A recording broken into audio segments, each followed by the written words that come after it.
Hello there and good day everybody.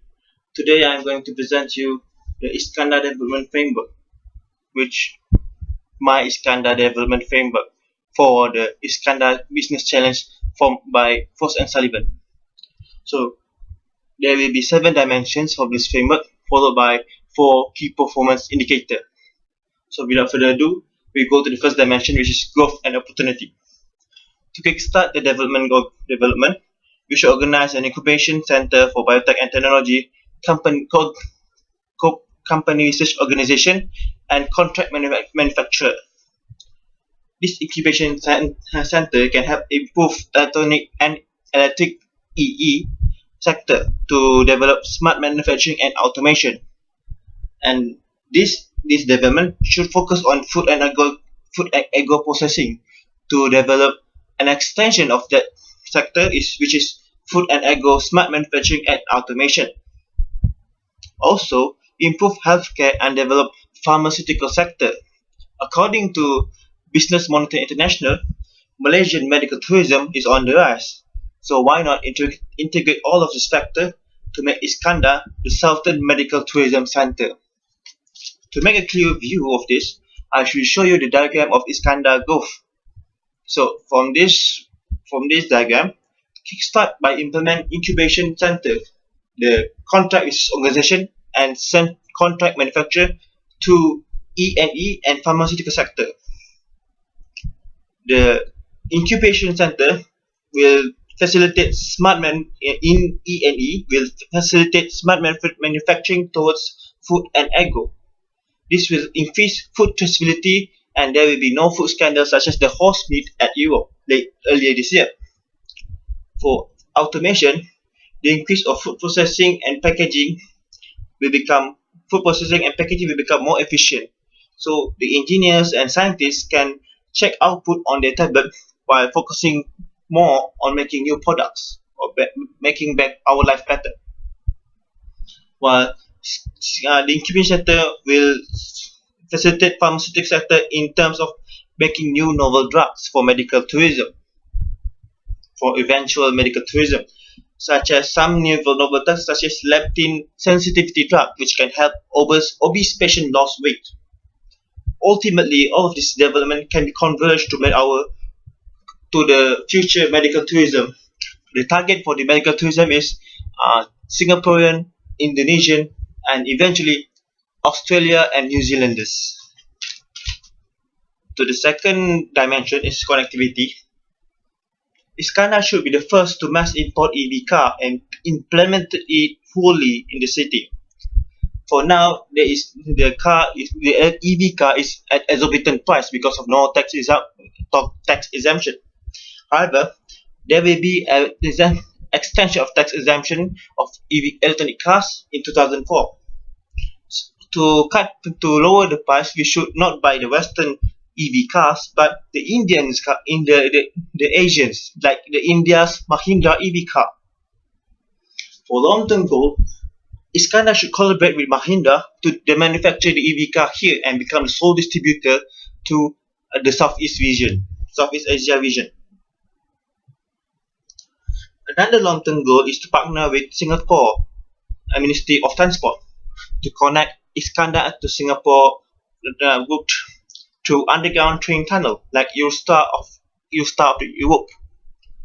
A bit information about Eurostar. Eurostar is managed by several national railways, Belgium, France, and UK, and then it was incorporated into a single entity, which is Euro International Limited. Why don't Iskandar do that in the future? And maybe name it like Iskandar Singapore.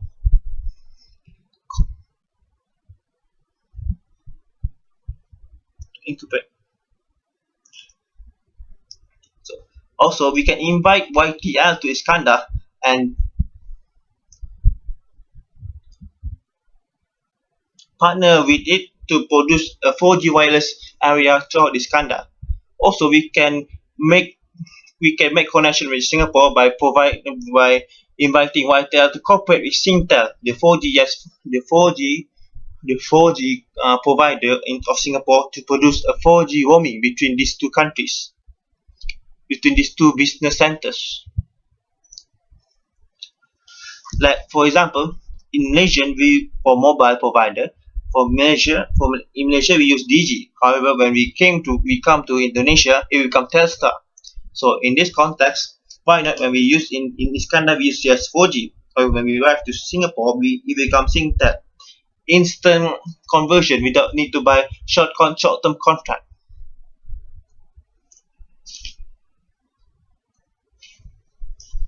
And the next is safety and security dimension.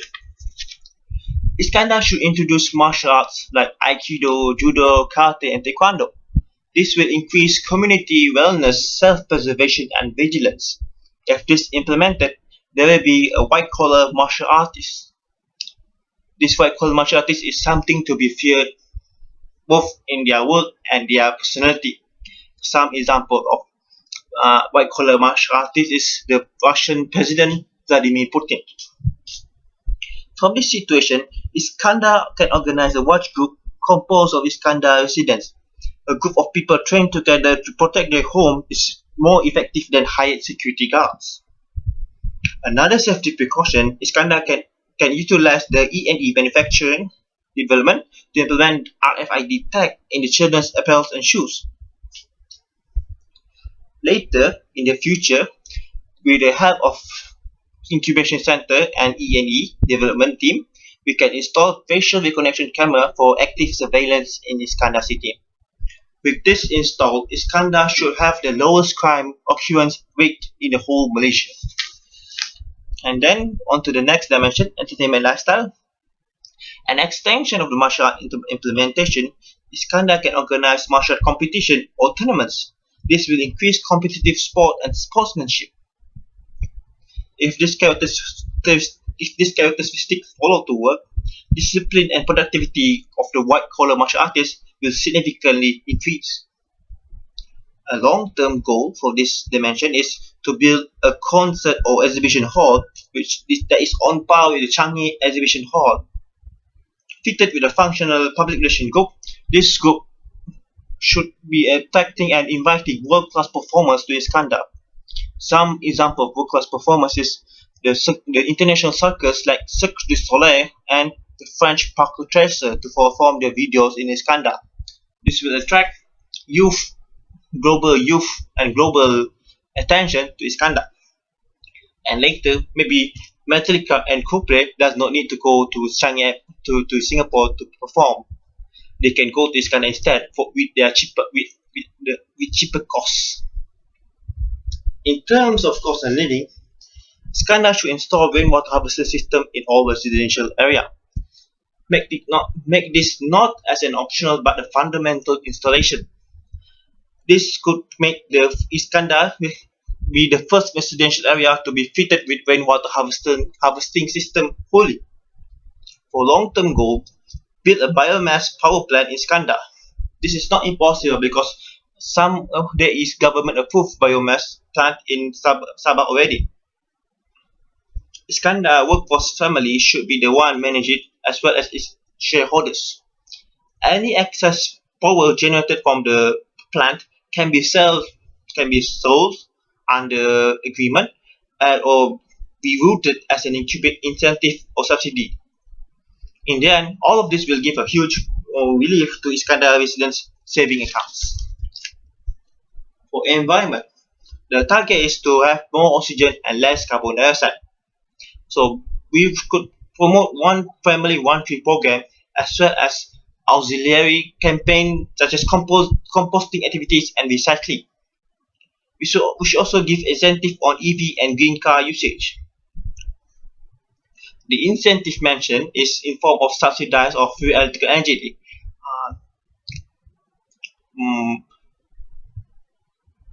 Expected produced from biomass plant.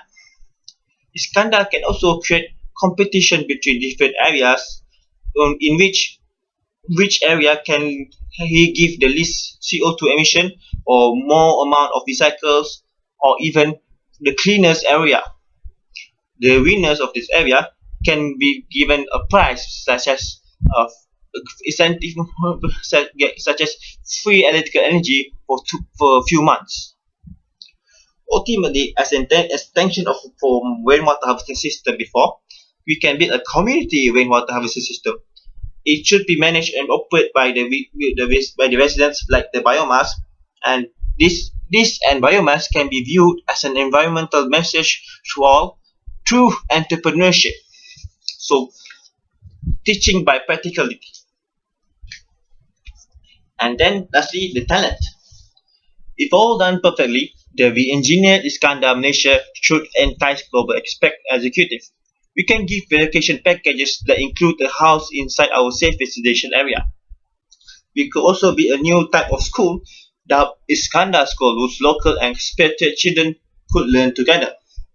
Some benefit from this is expatriate children will integrate into our culture and maybe become CEO of a company and consultant of our culture of Asian countries to Western and Europe. For our local children, the benefit for our local children is they can have a global learning experience in their own land. Also, we should develop a new syllabus that based in practicality, a syllabus on how industry work. For example, in microbiology analysis, a theoretical testing will take a few weeks. However, an industry way of testing is by using rapid test analysis kit and get results in a day.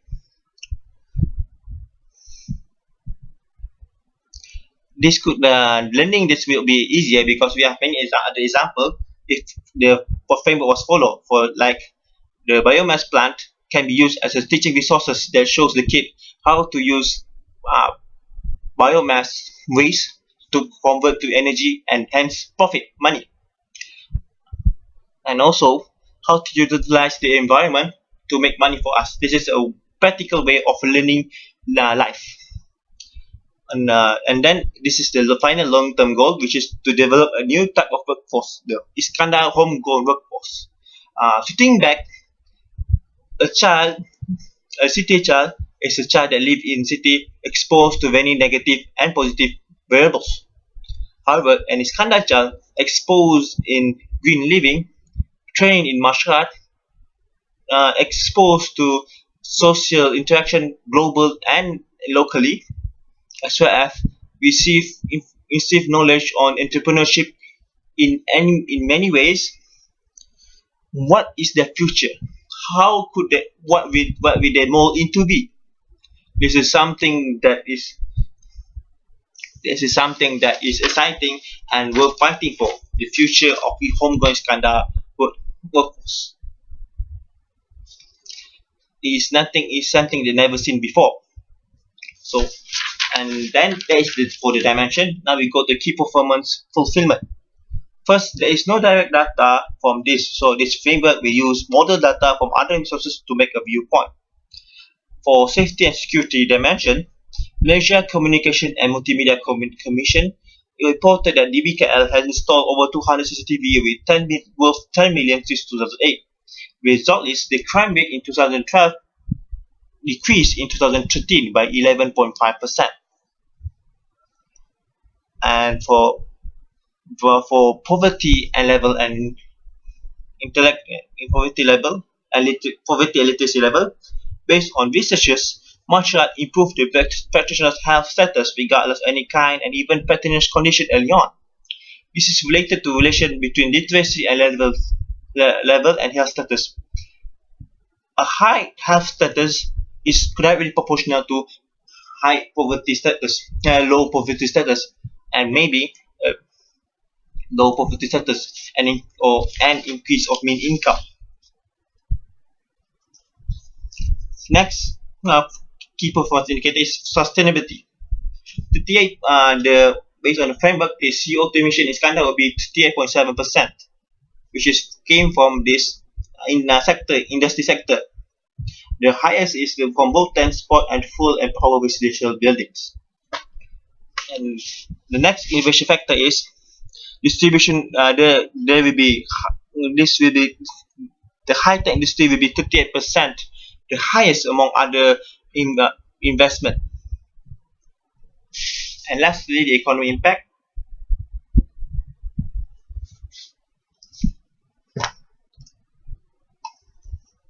I think that's it for today. Wow, 50 minutes.